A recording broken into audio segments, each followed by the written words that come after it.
donde la razón se quiebra y el miedo se convierte en certeza. Ahí viven las historias que nadie se atreve a contar. Bienvenidos a la Frontera Secreta.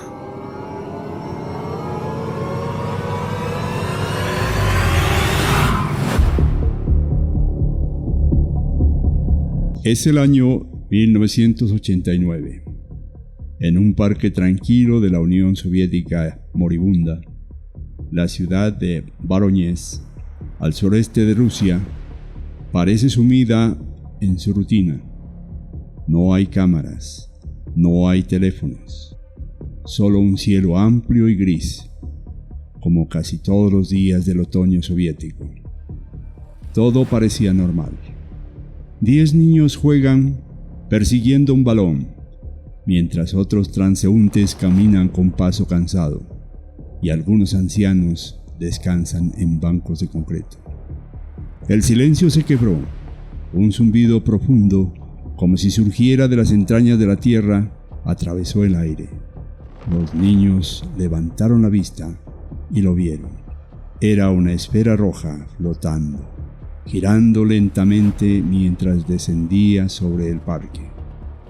Lo que ocurrió después cambiaría para siempre sus vidas y la de su país. Hoy, en Frontera Secreta, viajamos a uno de los encuentros cercanos con ovnis. Este es uno de los estudios más inquietantes de la historia moderna, con muchísimos testigos. El caso Voronezh.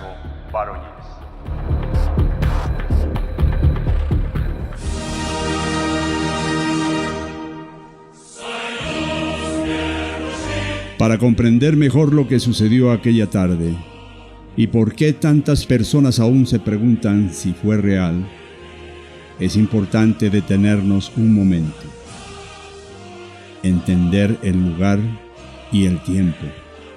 Voronezh, una ciudad industrial al sureste de Rusia, situada a orillas del río que lleva su mismo nombre, cerca de su confluencia con el río Don, a unos 500 kilómetros al sur de Moscú. Durante la era soviética, Voronezh fue una ciudad clave, un centro neurálgico de la industria pesada, la fabricación de maquinaria, alimentos e incluso armamento.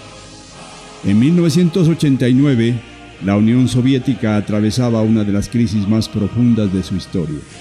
Las reformas impulsadas por Mikhail Gorbachev, la perestroika, para reestructurar la economía, y la glasnost, para abrir la información, habían generado más incertidumbre que esperanza.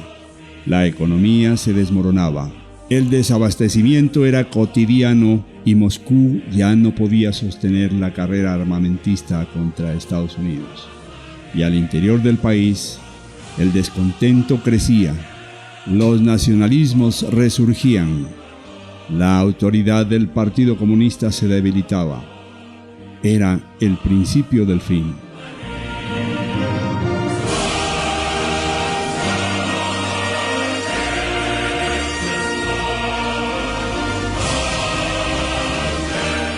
En noviembre de ese mismo año, la caída del muro de Berlín anunciaba la descomposición total del bloque socialista.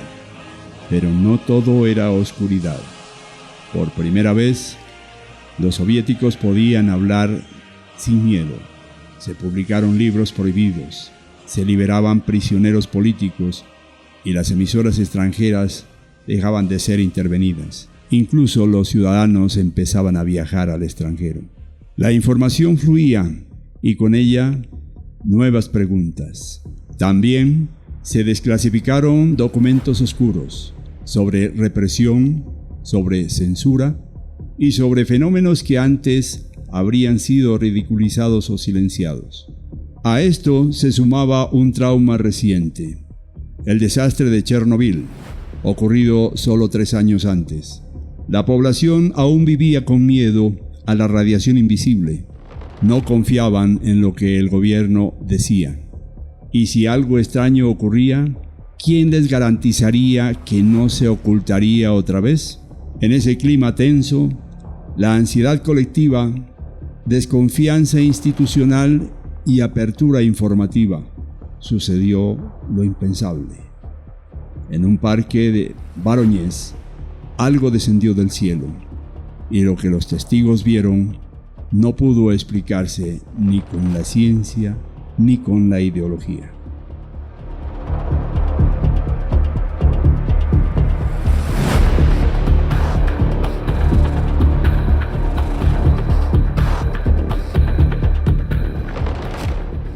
El encuentro en el parque.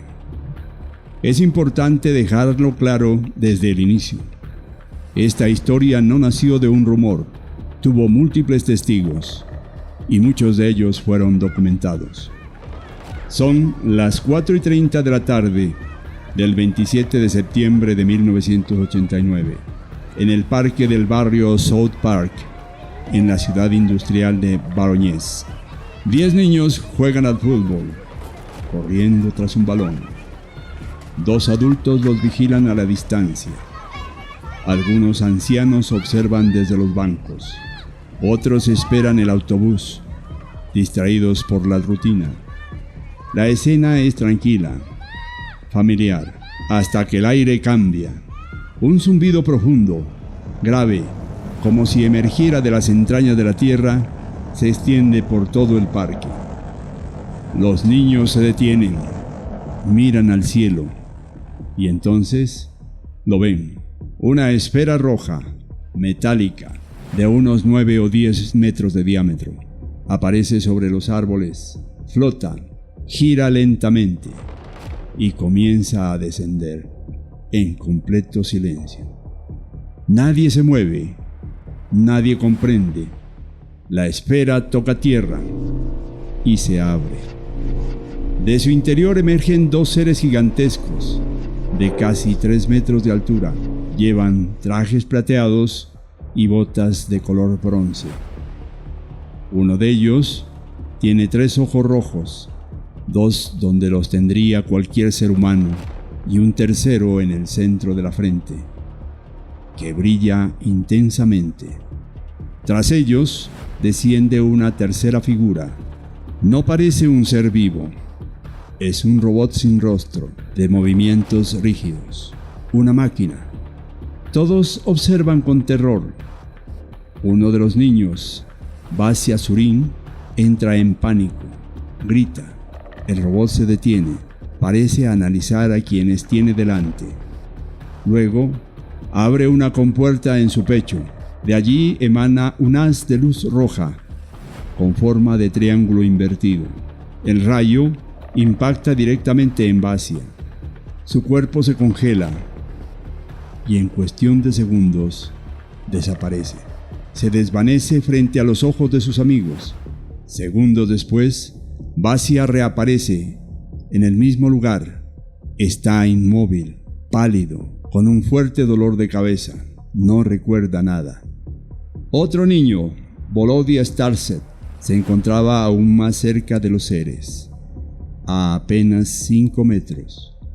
También quedó paralizado. No podía moverse, ni gritar. Más tarde, Volodya diría que sintió un dolor de cabeza explotar por dentro, como si tuviera algo en su cabeza. Su vista se volvió borrosa, sus piernas dejaron de responder. Mientras tanto, los seres caminaban lentamente por el parque, sin emitir palabra, sin emitir sonido. Algunos testigos aseguraron que el ser de 3 ojos observaba el entorno como si buscara algo. Otros dicen que recogieron muestras del suelo, piedras, plantas. 10 minutos después, regresaron a su nave. La escotilla se cerró y la esfera roja despegó a velocidad supersónica, perdiéndose entre las nubes. Muchos de los niños se sintieron mal. Algunos estaban débiles, confundidos. Reportaron malestares físicos inexplicables. No solo ellos, también adultos que presenciaron el evento.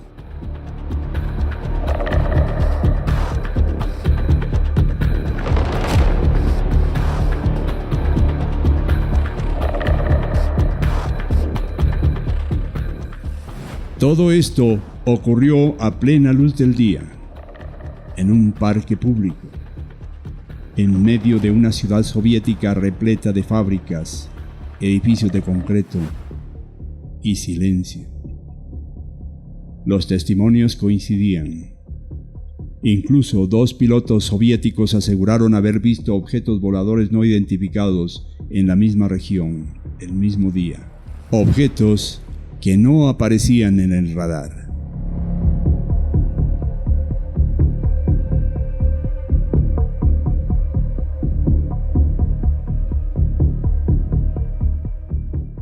Evidencia física y cobertura mediática.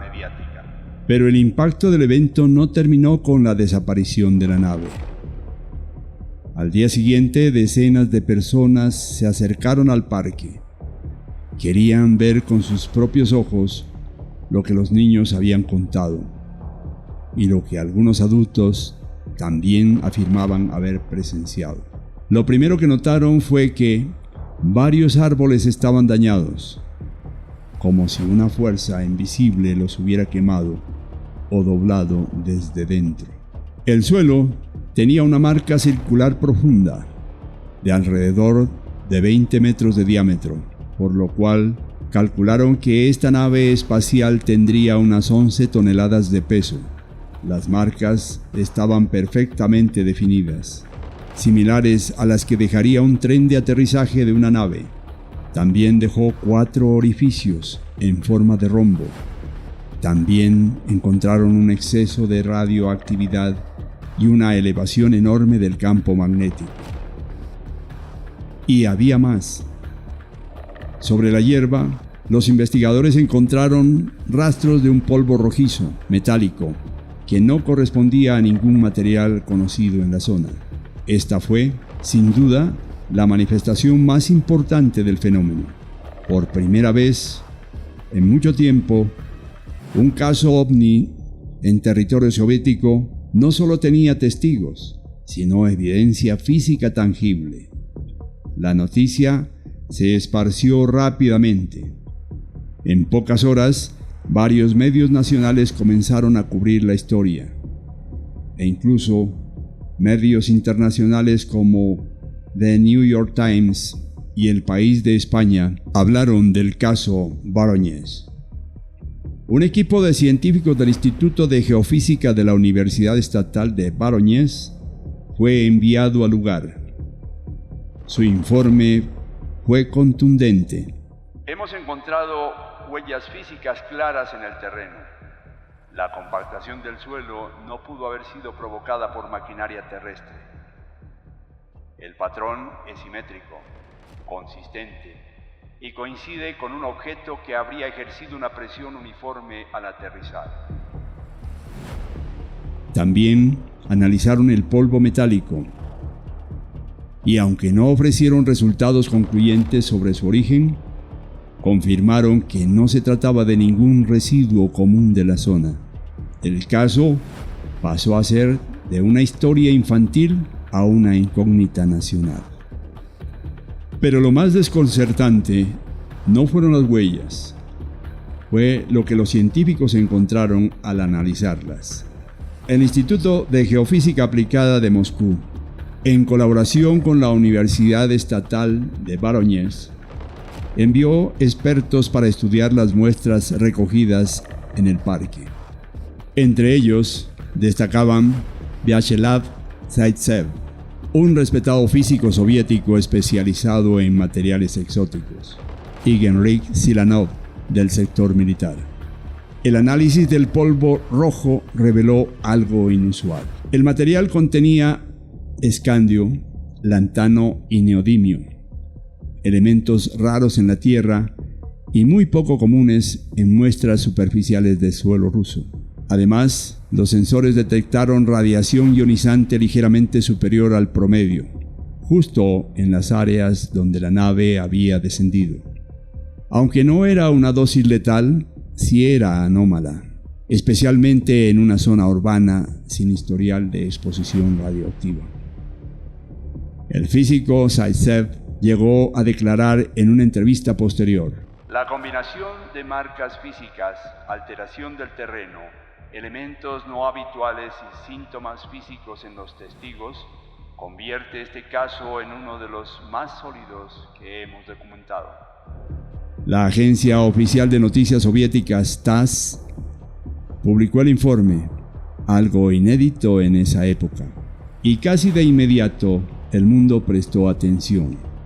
Associated Press, The New York Times, El País y decenas de medios más informaron sobre el incidente, describiéndolo como el caso ovni más documentado de la Unión Soviética.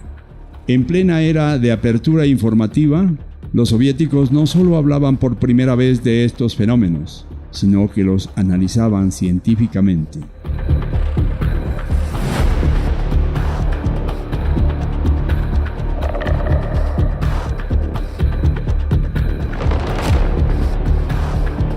El caso Voronezh ya no era una historia de niños, era un expediente oficial con informes académicos, evidencias químicas y anomalías físicas.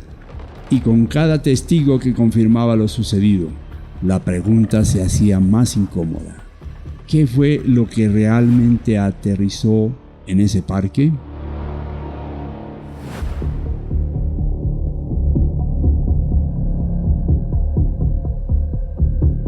Teorías y explicaciones. El caso Voronezh dejó mucho más que testimonios sorprendentes y rastros físicos. También dejó preguntas, muchas, y hasta hoy ninguna respuesta definitiva. A lo largo de los años, distintos expertos, investigadores y escépticos han intentado explicarlo desde diferentes ángulos. Comencemos por la más evidente. Hipótesis ufológica. Para quienes investigan el fenómeno ovni, el caso Voronezh representa un encuentro del tercer tipo, lo que significa un contacto directo. La desaparición momentánea de Vasya Surin ha sido interpretada como una forma de teleportación o abducción breve, similar a otros casos reportados en diferentes partes del mundo. El haz triangular que lo hizo desaparecer, el robot sin rostro, la supuesta recolección de muestras y los elementos químicos extraños hallados en el lugar podrían apuntar a una tecnología altamente avanzada de origen no terrestre. Según esta línea, los seres no buscaban comunicarse, sino observar, recolectar, medir y luego desaparecer. Algunos incluso han vinculado esta visita con otras apariciones registradas en Europa del Este en los meses previos, pero nada concreto ha sido comprobado.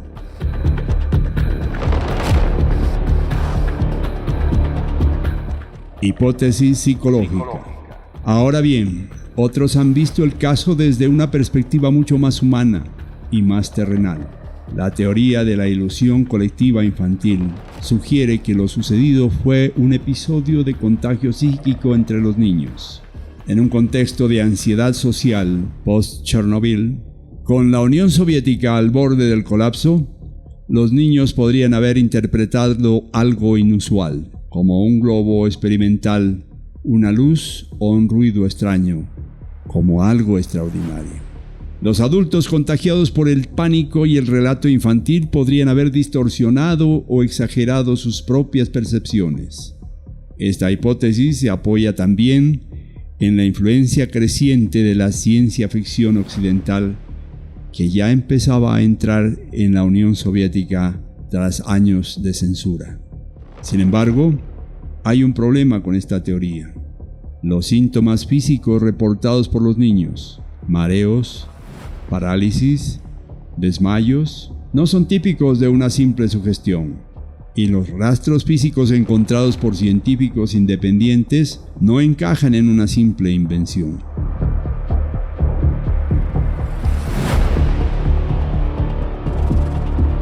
¿Un experimento militar secreto? Otros sostienen que lo ocurrido en Voronezh pudo haber sido una prueba secreta militar soviética o incluso extranjera. La Unión Soviética era conocida por sus experimentos no convencionales, incluyendo tecnología electromagnética, prototipos de drones y manipulación psicológica.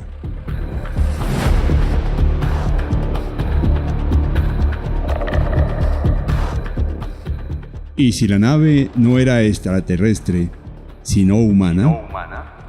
¿Y si los niños fueron testigos accidentales de un ensayo prohibido? Esta teoría gana peso por el hecho de que, a pesar de la atención mediática, el gobierno soviético jamás desmintió ni censuró el caso, algo inusual en su historia. ¿Fue una distracción? ¿Una advertencia? ¿O simplemente algo que se salió de control?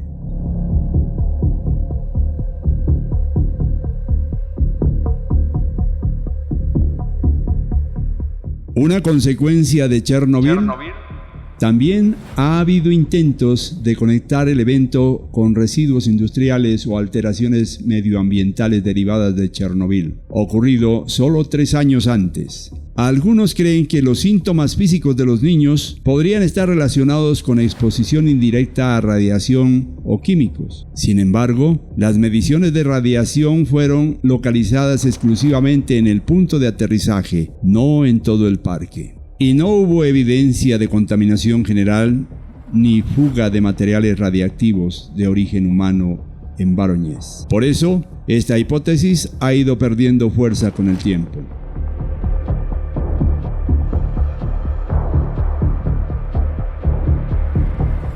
¿Una distracción fabricada? Hay quienes sostienen que el caso Voronezh fue real, pero no en el sentido que creemos. Según esta teoría, el fenómeno fue aprovechado o incluso orquestado por los medios soviéticos como una forma de distraer a la población en un momento especialmente crítico. En septiembre de 1989, la economía soviética estaba en colapso, el descontento popular crecía y la estructura del país comenzaba a resquebrajarse. La agencia TASS, el órgano oficial de noticias del Estado, publicó el caso sin censura y con un nivel de detalle sorprendente, algo muy inusual para los estándares del régimen. Algunos analistas creen que la cobertura masiva de un caso extraterrestre servía para alejar la atención de las protestas, del hambre, del caos económico y ofrecer al público un misterio que comentar en lugar de una realidad insoportable. Según esta mirada, la verdad del caso puede que no importe tanto como su función: entretener, distraer y desviar. Pero incluso si esta hipótesis fuera cierta, ¿qué fue lo que realmente aterrizó en ese parque? ¿Y si no fue una invención? Y por último, está la pregunta incómoda: ¿y si todo esto realmente ocurrió? Hay elementos que simplemente no encajan con una invención colectiva. La coherencia entre los testimonios infantiles y adultos, la presencia de síntomas físicos reales en los niños, las huellas físicas en el terreno, los elementos químicos exóticos hallados en el polvo y el hecho de que 2 pilotos militares reportaran ese mismo día objetos voladores no identificados en sus radares.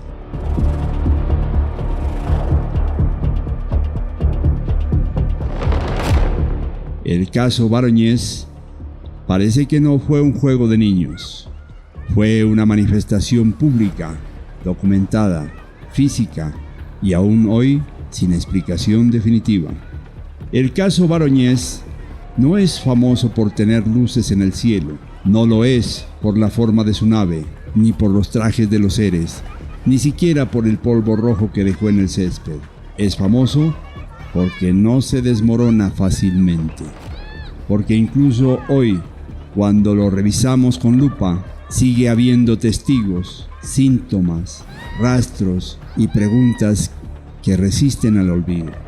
En un mundo lleno de mentiras, espejismos y explicaciones rápidas, hay algo valioso en los misterios que no se rinden.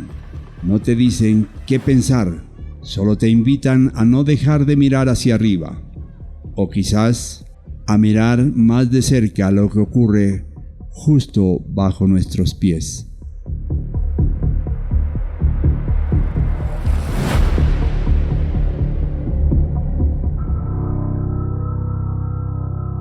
Gracias por cruzar la frontera secreta. Si esta historia resonó contigo, no olvides suscribirte y compartir este episodio. Nuevas historias cada semana. Hasta la próxima, donde lo inexplicable espera ser contado.